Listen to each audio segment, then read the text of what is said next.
Jadi dulu ini awal dibelikan ini waktu masuk kuliah, baru wariwi uangnya dari hasil rosokan itu cicil gitu. Awalnya nyicil tapi sekarang udah lunas.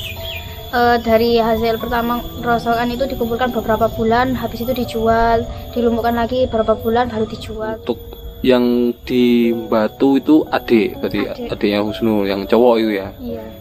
Itu dulu juga pernah Sekolahin gitu. Sama bapak. Ya bapak ngirim berapa hari sekali gitu ngirim. Kalau habis jual rosokan gitu. Kalau nggak ada, kalau saya sudah di sana udah kehabisan apa sabun apa gitu dipinjamkan.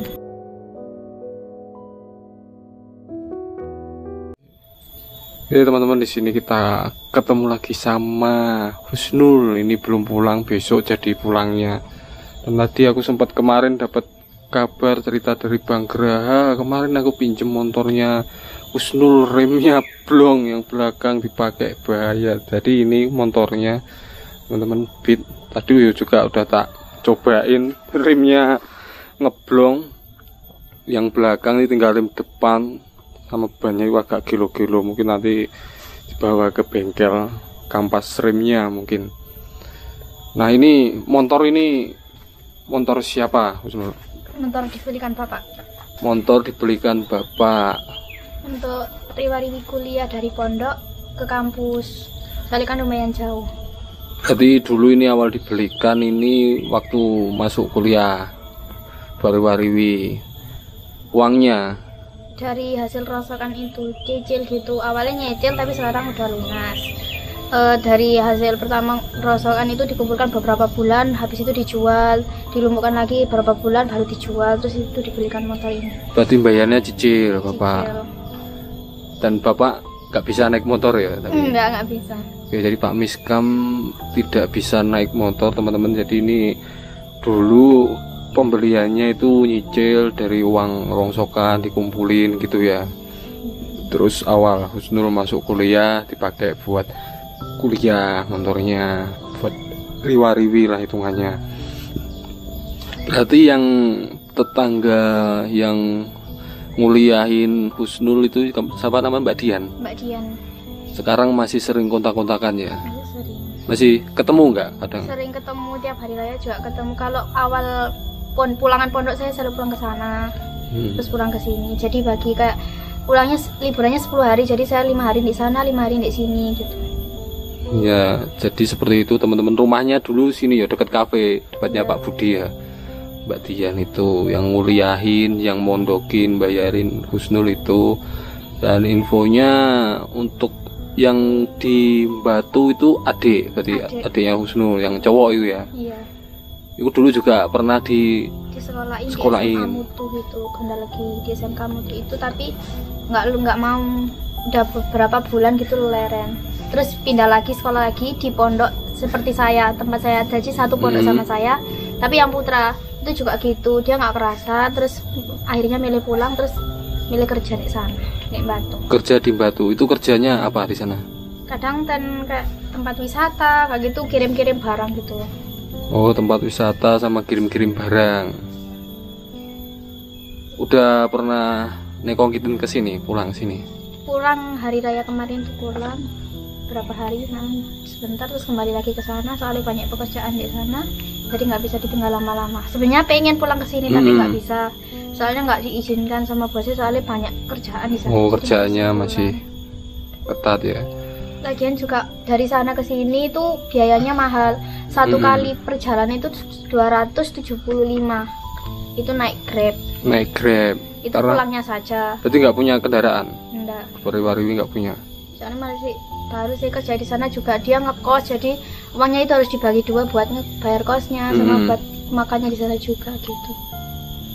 Umurnya berapa yang di sana? 17. Oh, masih 17. Namanya? Misbahul Solihin. Oh, yang Misbahul Solihin, yang kerja di Batu. Berarti selama Husnul ini awal perkuliahan, mondok, itu yang ngasih kayak uang jajan itu Mbak Dian itu ya? Mbak Dian sama bapak ini. Sama bapak. Ya bapak ngirim berapa hari sekali gitu ngirim. kalau habis jual rongsokan gitu. Kalau nggak ada, kalau saya sudah di sana udah kehabisan apa sabun apa gitu dipinjamkan sama bapak. dulu, ya. Oh, jadi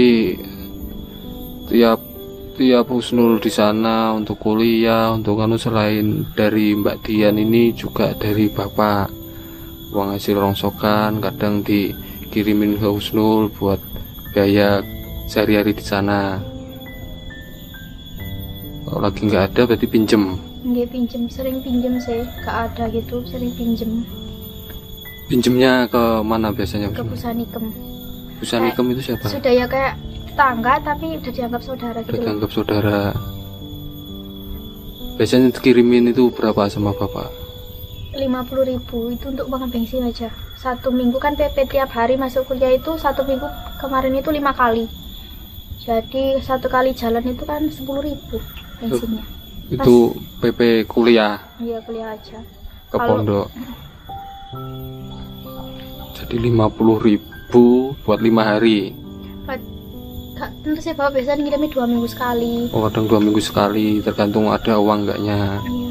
Kalau udah 2 minggu lebih nggak ada uang dipinjamkan, mesti dipinjamkan ke Pusanikem itu, pinjam di situ. Tapi untuk makannya ikut di pondok ya? Ikut di pondok, Sali juga bantu-bantu di sana, jadi kalau makannya nggak bayar selain di sana.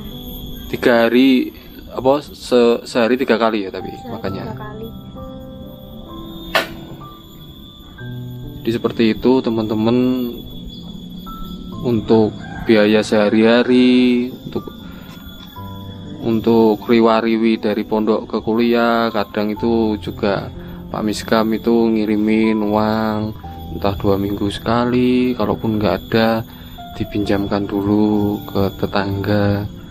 Berarti nanti Husnul ini kuliahnya harus semangat, wis pokoknya rajin, nanti kalau jadi orang sukses, apalagi bisa S2, buka klinik, bisa merawat bapak kembali, bisa nurutin keinginan bapak, karena Husnul juga diperhatikan sama bapak seperti itu, sampai direwang-rewangin kalau nggak ada uang dipinjamkan dulu buat biaya Husnul di sana.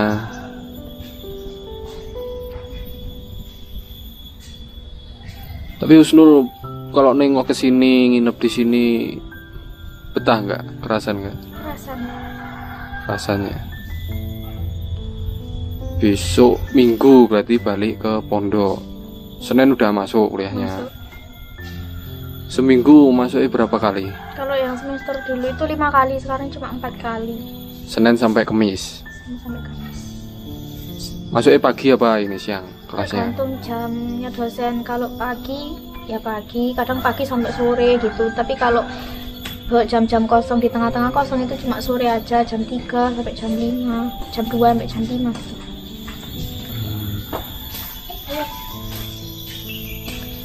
Tapi yang Mbak Dian ini tahu nggak kalau kamu main ke sini? Kalau di sini ada om-om JAA, tahu? Nggak tahu saya, aku Mbak Dian tahu apa enggak ya? Oh belum tahu ya. Belum tahu. Kalau teman-temanmu kuliah banyak? Banyak. Maksudnya ada yang tahu nggak? Enggak. Ada yang tahu. Tapi sering ya keluar-keluar main-main sama teman-teman itu sering. Kalau di pondok sih jarang, soalnya jarang diperbolehkan kan, harus izin dulu. Berarti kalau lagi di kampus saja. Kalau lagi di kampus aja. Kalau ada kegiatan di luar harus izin dulu, boleh apa enggak? Oke. Kalau udah jadwalnya itu praktek, udah nggak bisa pulang sama sekali. Kemarin itu 1 bulan full praktek di RSI.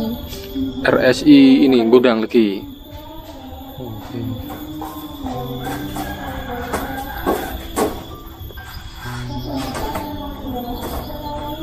Oke, mungkin seperti itu teman-teman. Jadi kemarin berarti kamu kesini pakai motor ini, remnya juga seperti ini? Iya. Waduh, pakai rem depan soalnya bahaya itu.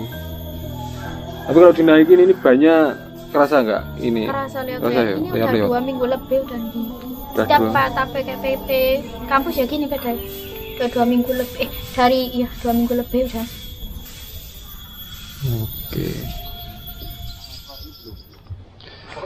Oke, hari ini kita masuk hari ke-7. Sekarang jam 11 lebih teman-teman. Siang ini aku mau cek untuk update pembangunan rumah Pak Miskam.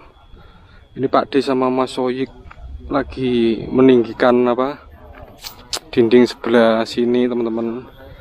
Ini tinggal nunggu gawangan sih. Dan tadi aku udah ke tempat pesen kusen-kusen, aku tanya perkiraan estimasi itu untuk semua gawangan besok udah jadi. Kalaupun belum, pintu-pintunya dulu teman-teman, gawangan pintunya dulu yang penting, untuk lainnya nyusul.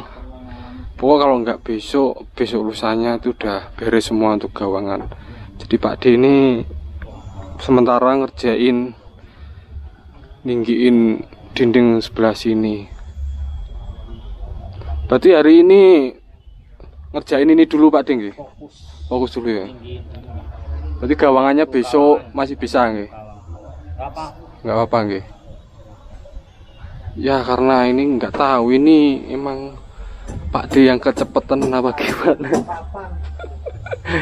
Sambil ketawa. Ketawa. Kok tak lihat-lihat kok 7 hari udah segini pikirku ya. Sedangkan sebelum-sebelumnya itu gawangan kadang pesannya di pertengahan, yang dulu-dulu masih nutut. Ini semakin cepat ini Pak D. Emang istimewa emang.